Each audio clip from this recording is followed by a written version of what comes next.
आधी रात थी। गांव सो रहा था, लेकिन एक 18 साल की लड़की चुपचाप निकल पड़ी उस झोंपड़ी की ओर जहां 20 साल से किसी औरत ने कदम नहीं रखा था। कहते हैं उस झोंपड़ी से उस रात कुछ आवाजें आईं, कभी धीमी, कभी तेज, और सुबह होते ही पूरा गांव हिल गया। लोगों ने बहुत कुछ कहा, पर किसी को नहीं पता था उस रात लड़की ने क्या खोया और क्या पा लिया। धर्मपुर उतना छोटा था कि हर मकान की रसोई से उठती रोटी की महक पड़ोसी के आंगन तक पहुंच जाती, मगर उतना ही बड़ा कि अफवाहें उठते उठते पहाड़ हो जाती। गांव के बाहर बरगद से लगकर कच्चे रास्ते के पार एक झोंपड़ी थी, टूटी सी, फिर भी किसी रहस्यमय किले सी अडिग। वहां रहते थे साधु शरणानंद। बीते 20 साल से मौन व्रत, किसी से नजर तक न मिलाते। बुजुर्ग कहा करते, जो उनकी आंखों में झांक ले उसे अपना असली चेहरा दिख जाता है, जिसे सहना हर किसी के बस की बात नहीं। इसलिए लोग डरते डरते भी झोंपड़ी को दूर से प्रणाम कर आगे बढ़ जाते। औरतें तो उधर से गुजरने से भी कतरातीं, क्योंकि बरसों पहले किसी ने कह दिया था कि कोई युवती वहां गई तो अनर्थ हो जाएगा। गांव के भीतर खुलती एक छोटी खिड़की के पीछे 18 साल की कुसुम उन कहानियों को हमेशा शक की नजरों से देखती। लंबी काली चोटियां, गेहुआ रंग, बोलती आंखें, मगर आजकल उसकी पुतलियों में हलचल कम, थकान ज्यादा थी। पिता ने जमींदार गजे सिंह से उसका रिश्ता पक्का कर दिया था।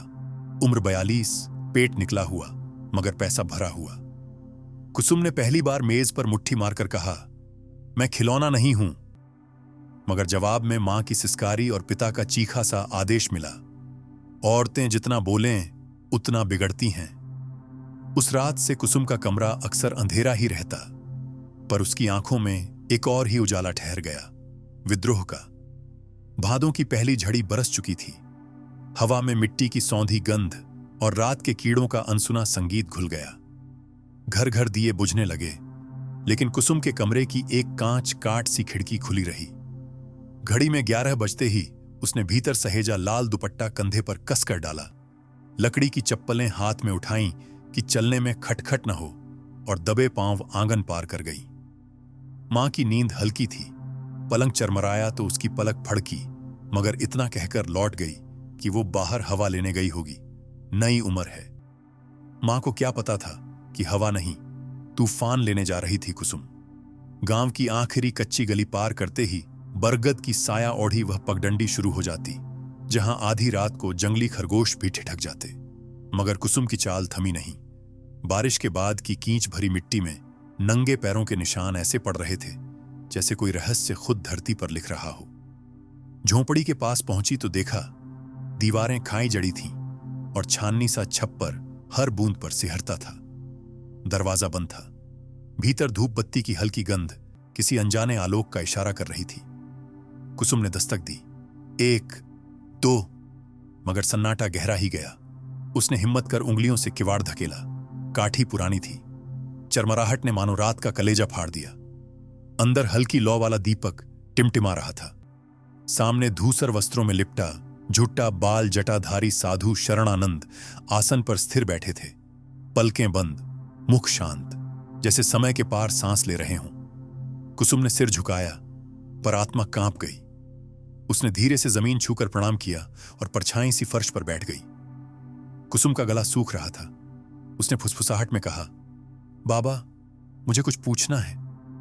पलकों में हल्की हलचल हुई, मगर साधु ने दृष्टि नहीं खोली। बस होंठ फई के मुस्काए, जैसे मौन ही धरती का सबसे बड़ा उत्तर हो। कुसुम की आंख भर आई, पर आंसू की बजाय शब्द निकले। कोई मेरी सुनता नहीं बाबा। सब बस मुझे देखते हैं, मेरे रूप को तौलते हैं, मेरी रजामंदी पूछे बगैर मेरी बोली लगाते हैं। उसने कांपते हाथ जोड़े। मैं टूट रही हूं। खुद से भी शर्म आने लगी है। साधु ने तब पहली बार अपनी पलकें उठाईं। उनमें वैसा ठंडा सन्नाटा था जो जला भी सकता था और बचा भी। उन्होंने अपने पास रखे राख सने पीतल के दर्पण को उठाया। पुराने द्वार का पीछे सीसा चढ़ा, किनारे टूटा। उन्होंने वो दर्पण कुसुम की ओर बढ़ा दिया। कुसुम ने डरते डरते उसे पकड़ा। लौ के हल्के उजाले में उसने खुद को देखा। गीले बाल, थरथराते होंठ, पर उसकी आंखों में कुछ ऐसा झांक रहा था कि वो घबरा गई। ये मैं नहीं हूं, वह बुदबुदाई। साधु का स्वर फुसफुसाहट सा निकला, मगर भीतर तक गूंज गया। जो दिख रहा है वह त्वचा है, जो कांप रहा है वह मोह है, और जो पुकार रहा है वह आत्मा है। आत्मा को शब्द नहीं, मौन समझता है। कुसुम का सिर झुक गया। दर्पण पकड़ते उसके हाथ रह रहकर कांप रहे थे। इधर झोंपड़ी से कुछ दूर कंटीली झाड़ियों में 3 औरतें, काकी सरोज, मामी धनवंत और पड़ोसिन लक्ष्मी, कांपते दांतों और चौड़ी हुई आंखों के साथ छुपी थीं। अपने घरों से वे कहकर निकली थीं कि देखना है लड़की कहां भाग रही है। उन्हें भीतर पूरा संवाद सुनाई नहीं देता था, सिर्फ झुटपुटी आवाजें। मुझे छू लेने दो, वो शांति मैं खुद को सौंपना चाहती हूं। मौन से भर दो मुझे, बस। तीनों ने एक दूसरे को कोहनी मारी और आंखों ही आंखों में कह दिया, पाप पकड़ा गया। सरोज ने फुसफुसाकर कहा, अब देखो सुबह कैसे पंचायत बिठवाती हूं, लड़की की नाक रगड़वाऊंगी। धनवंत ने हंसते हंसते कहा, साधु बोला था ना कि औरत ना आए, लो अब मिली सजा। लक्ष्मी ने घूंघट खींचा, पर उसकी आंखों में जलन थी। कुसुम की जवानी उसे हमेशा से चुभती थी। भीतर साधु ने धीरे से दर्पण नीचे रखा और आंखें मूंद लीं। दीपक की लौ तेज हुई। लगता था जैसे हवा पानी सब रुककर उनकी साधना सुन रहे हों। उन्होंने कोई मंत्र नहीं पढ़ा, कोई घंटा नहीं बजाया, बस मौन फैलने लगा। ऐसा मौन कि कुसुम को अपने हृदय की धड़कन तक पराये शरीर की लगने लगी।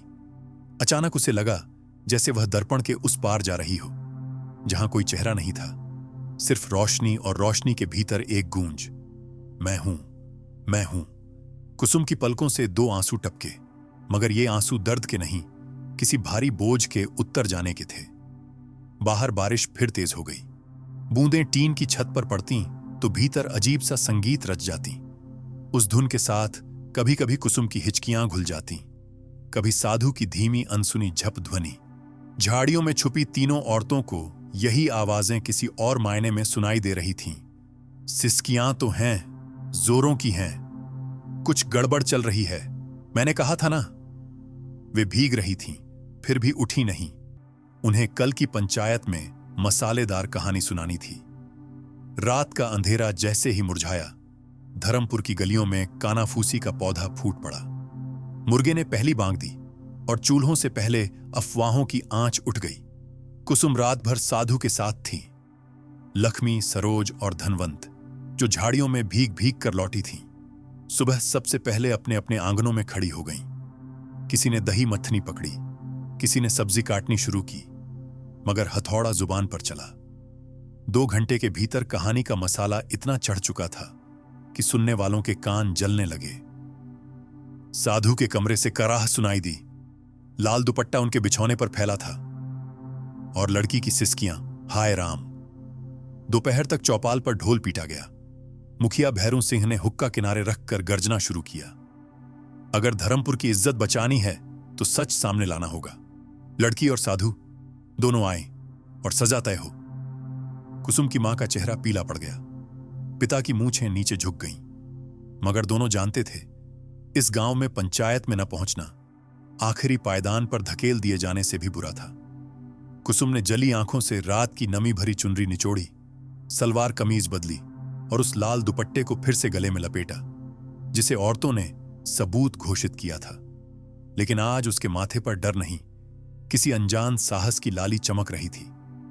मां ने कांपती उंगलियों से बेटी की छोटी संवारते संवारते कहा, बेटा, पंचायत के सामने जुबान संभालना। गांव का मर्द पिघलता कम, कुचलता ज्यादा है। कुसुम ने मां के हाथ थामे। पहली बार ऐसा लगा कि उसके दिल की धड़कन दूसरे सीने में भी सुनाई दे रही है। दोपहर बाद पीपल के नीचे बड़ी सी खड़ाव और बांस के तख्त बिछा दिए गए। इधर उधर से लोग आकर घेरा बनाने लगे। कुछ आंखें रोटी सब्जी चबा रही थीं, पर ज्यादातर निगाहें गप्पों की भूख में झुलस रही थीं। भैरू सिंह ने मसनद संभालकर ऐलान ठोका, साधु और लड़की हाजिर हों। कुसुम धीरे धीरे आगे बढ़ी। उसके लाल दुपट्टे ने जिन्हें देर रात पाप की चादर समझा था, वही दुपट्टा हवा में फहराकर जैसे खुद कह रहा था, किसी का रंग देखोगे या अपनी आंखों का। लोग फुसफुसाए, दिखाओ, सिर झुकाकर चलेगी। लेकिन वह गर्दन सीधी रखे सबकी नजरों को चीरती हुई बीच मंच तक आ गई। और तभी दूर से खड़खड़ाती तांबे की झालर सी आधी जटाओं में उलझी हवा बहकर आई। साधु शरणानंद झोंपड़ी से बाहर निकले थे। पहली बार इतने वर्षों में गांव के बीच कदम रख रहे थे। उनका मौन भीड़ के शोर से भी ऊंचा था। पांव नंगे, कपड़े भस्म जैसे, और हाथ में वही शीशे वाला दर्पण पकड़ रखा था जिसमें रात को कुसुम ने खुद को देखा था। लोगों का कलेजा अजीब सा धड़का। कुछ ने अनजाने ही आंखें झुका लीं। मुखिया गरजा, साधु, पहले तुम बताओ, रात को झोंपड़ी के भीतर क्या हुआ? कोई उत्तर न मिला। साधु ने बस आंखें भारी पलकों तले झुका लीं, जैसे भीतर कोई लिपि पढ़ रहे हों। तभी सरोज, मैंने अपनी कानों से सुना, लड़की कह रही थी, मुझे छू लेने दो, मौन से भर दो।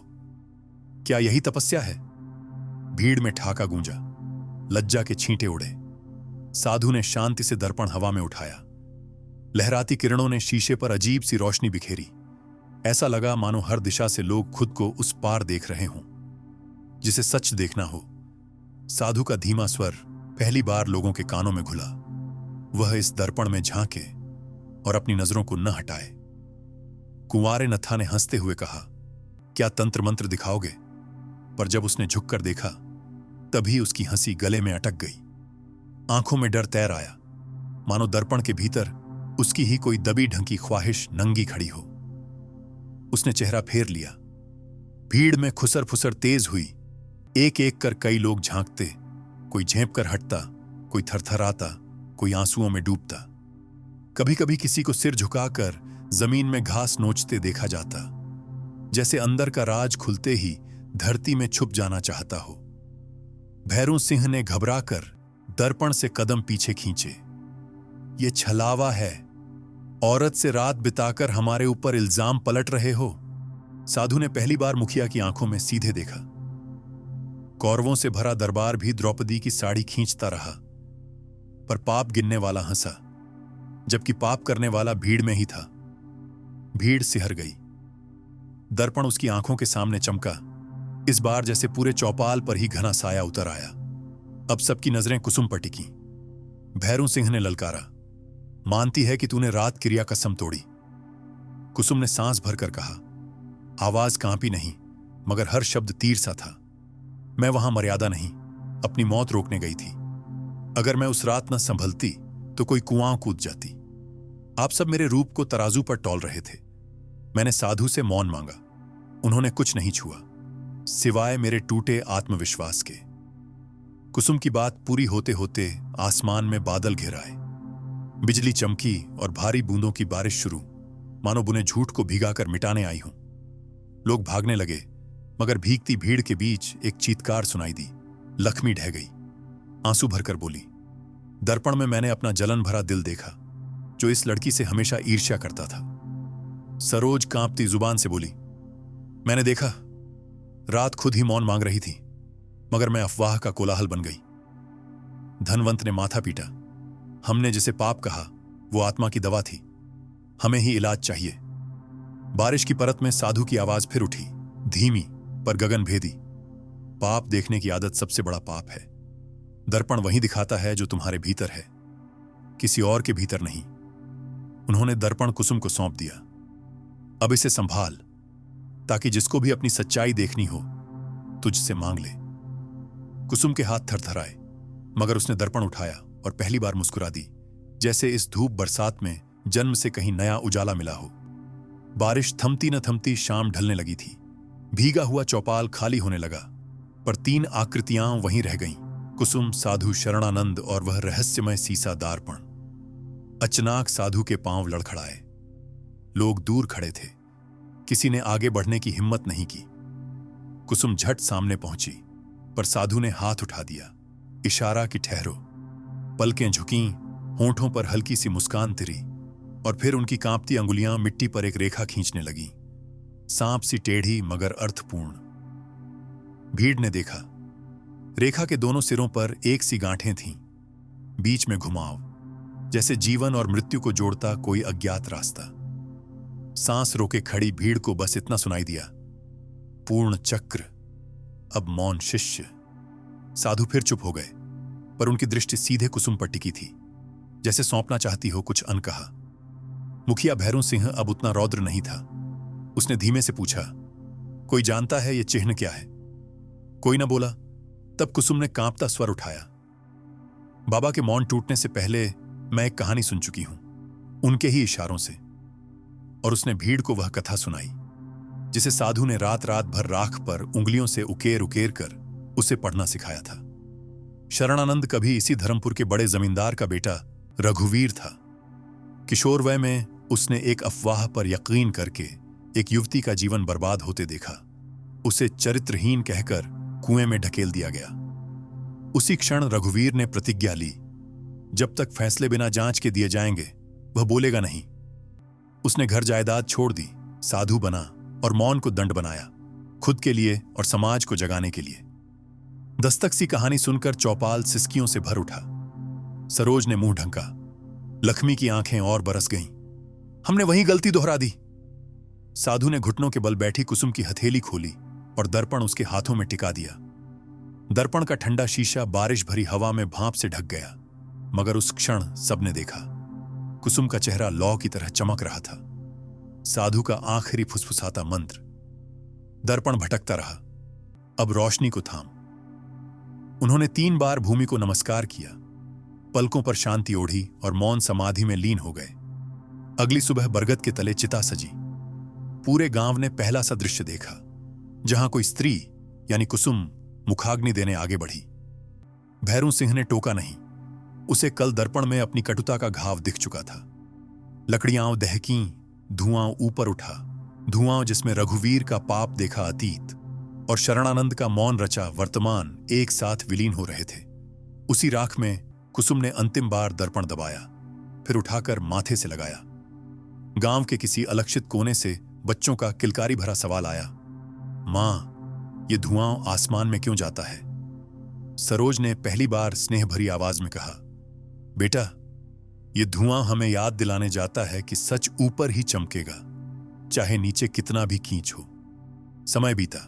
चिता की राख में बरगद की जड़ें हर सावन नई कोंपलें उगाने लगीं। झोंपड़ी अब शरणानंद कुटीर बुलाई जाती। कुसुम ने दरवाजे पर तख्ती लगाई, मौन आसन, भीतर शब्द नहीं, सिर्फ सत्य।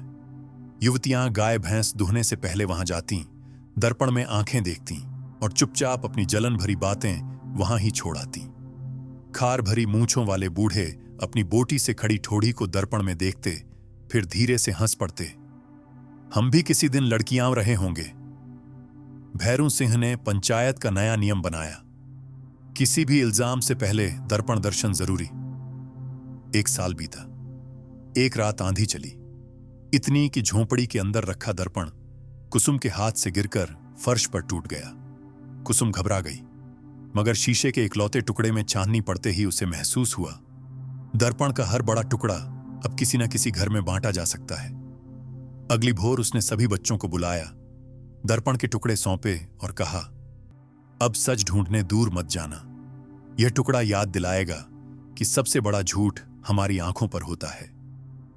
बच्चों ने खिलखिलाते हुए टुकड़े उठाए। कुछ टुकड़ों में उनके चेहरे बिल्कुल साफ नजर नहीं आते थे, दरार थी, धुंधलापन था, पर वे खुश थे क्योंकि पहली बार उन्हें खेल खेल में ही आत्मदर्शन का खिलौना मिल गया था। धर्मपुर में उन टुकड़ों को दूसरा जन्म कहा जाने लगा। जो भी नया बच्चा जन्मता उसे वरदान स्वरूप एक शीशा कण भेंट होता, ताकि पहले सांस से ही वह सीख ले, किसी पर कींच फेंकने से पहले अपनी परछाई पर नजर डालो। सालों गुजरने पर लोग कुसुम को मौन देवी बुलाने लगे। उसकी चुप्पी अब डराती नहीं थी। ये चुप्पी वह सुर थी जिसके पीछे हर टकराहट का दर्द पिघल जाता। शाम ढले बरगद के चौतरे पर जब वह बैठती, बच्चे उससे कहानियां सुनाने की जिद करते। कभी कभी वह सिर हिलाकर मुंह बंद ही रखती, मगर हाथ से इशारा करती, अपनी कहानी तुम खुद कहो। और बच्चे हंसते हंसते अपनी गलती, अपने सपने, अपने डर गिनाते, फिर खुद ही उन पर हंस भी पड़ते। एक दिन लक्ष्मी ने पूछ ही लिया, तू बोलती नहीं, फिर भी समझा कैसे लेती है? कुसुम ने मुस्कुराकर दोनों हथेलियां कानों पर रखीं, आंखें बंद की। यानी जब मन भीतर सुनने लगता है, मुंह बेकार हो जाता है। बरगद की डाली पर बैठा कौवा कांव कांव करता और दूर खेतों में सूरज डूबता। उस सुनहले आखिरी प्रकाश में कुसुम की परछाई झोंपड़ी की दीवार पर पड़ती। वहां कोई साधु नहीं था, पर दीवार पर चिपकी परछाई ऐसी लगती मानो शरणानंद अब भी मौन में बैठकर उसी दर्पण की रक्षा कर रहे हों। कुसुम ने उस क्षण सिर उठाकर आसमान देखा। बादलों के पीछे पुरानी राख सी धूसर परत थी और उसके पार एक अबाध उजाला। उसने मन ही मन कहा, बाबा, दर्पण टूट गया पर शब्द नहीं। अब हर दिल में एक शीशा है और जब जब कोई झूठ बोलेगा उसका चेहरा वहीं दरक जाएगा। सच कभी अकेले नहीं टूटता। यदि दर्पण चकनाचूर हो भी जाए, हर टुकड़े में उतना ही सच चमकता है। और जो दुनिया को पाप के रंग से रंगता फिरे, पहले अपनी हथेली खोलकर देख ले, उस पर भी वही रंग लगा तो नहीं।